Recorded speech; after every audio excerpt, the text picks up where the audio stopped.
নমস্কাৰ। বহুদিনৰ অপেক্ষাৰ অন্তৰত আজি আমি ফাইনেলি নাজিৰাৰ অগ্নিনাভ মন্দিৰত আহি উপস্থিত হ'লোঁ। বহুদিনৰ পৰা আহিম বুলি ভাবি আছিলোঁ যদিও আহিব পৰা নাছিলোঁ, কিয়নো মোৰ হাজবেণ্ডৰ ঘৰ গোৱালপাৰাৰ পৰা নাজিৰালৈ আহিবলৈ বহুখিনি দূৰ।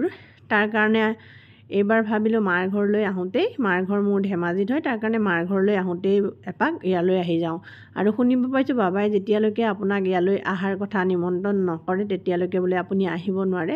এইবাৰ ফাইনেলি বাবাৰ আশীৰ্বাদত আমি আহি মন্দিৰত উপস্থিত হ'লোঁ।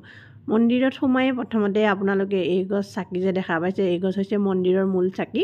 এই গছ হৈছে অগ্নিশিখা। শিখা বাইদেৱে এই গছৰ নামাকৰণ কৰিছে। অগ্নিনাভ মন্দিৰৰ পৰা অগ্নি লৈছে আৰু শিখাৰ পৰা শিখা লৈছে, তাৰ কাৰণে এই গছৰ নাম হৈছে অগ্নিশিখা। ইয়াতে আপুনি যিখিনি তেল লৈ আহে তেলখিনি ইয়াতে ঢালিব লাগে।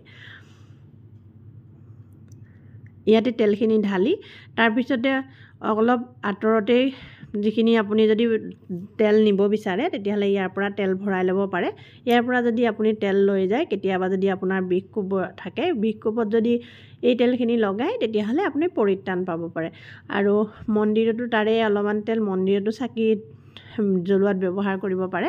তাৰ কাৰণে ময়ো পলম নকৰি ইয়াৰ পৰা অলপ তেল ভৰাই ল'লোঁ।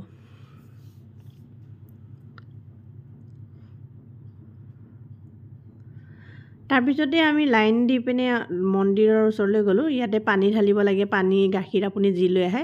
কিন্তু ইয়াতে যিটো এটা কলহ পাতি থৈছে, কলহটোত পানীখিনি যদি ঢালে আপুনি ডাইৰেক্ট গৈ শিৱলিংগত নপৰেগৈ। চাওকচোন, এটা ভুল ব্যৱস্থা কৰি আছে। যিহেতু মন্দিৰৰ শিৱলিংগতহে মানুহে গাখীৰ পানী ঢালে, কিন্তু ইয়াৰ পৰা গাখীৰখিনি আৰু পানীখিনি গৈ এটা ড্ৰামতে পৰে। তাৰ পৰা সেই গাখীৰ পানীখিনি ইয়াত আনি থৈ দিয়ে এনেধৰণে ড্ৰামত, আৰু ইয়াৰ পৰা আপুনি পটজল ল'ব পাৰে। এই পটজলখিনি যদি আপুনি গা ধোৱা পানীত অলপমান মিহলাই লয় তেতিয়াহ'লে ছালৰ বেমাৰৰ পৰাও পৰিত্ৰাণ পাব পাৰে। আমি আজি আহোঁতে বিশেষ আনদিনাৰ সমান ইমানো মানুহ নাছিল, তথাপিতো খুবেই দীঘলীয়া লাইন। আৰু এনেধৰণে শিখা বাইদেউ বহি আছিল, কিন্তু শিখা বাইদেউলৈ ওচৰলৈ যোৱা লাইনটো বহুত দীঘল। তাৰ কাৰণে আমি শিখা বাইদেউৰ ওচৰলৈ নগ'লোঁ। চাওকচোন কিমান মানুহ হৈছে। আনদিনাৰ অনুপাতে বোলে আজি মানুহ কমেই, তথাপিতো আমি বহুতখিনিয়ে লাইন দিবলগীয়া হৈছিল। আৰু শিখা বাইদেউৰ ওচৰলৈ যাবলৈ বেছিয়ে দীঘল লাইন আছিল, তাৰ কাৰণে আমি শিখা বাইদেউৰ ওচৰলৈ নগ'লোগৈ।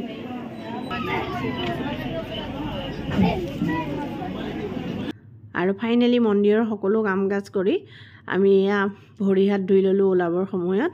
আৰু বাহিৰত এনেধৰণে দোকান বজাৰবোৰ আছিলে। এই বাইদেউগৰাকীৰ লগত কথা পাতিও আমাৰ খুবেই ভাল লাগিল। বাইদেউগৰাকীৰ ব্যৱহাৰ পাতিবোৰ খুবেই ভাল আছিল।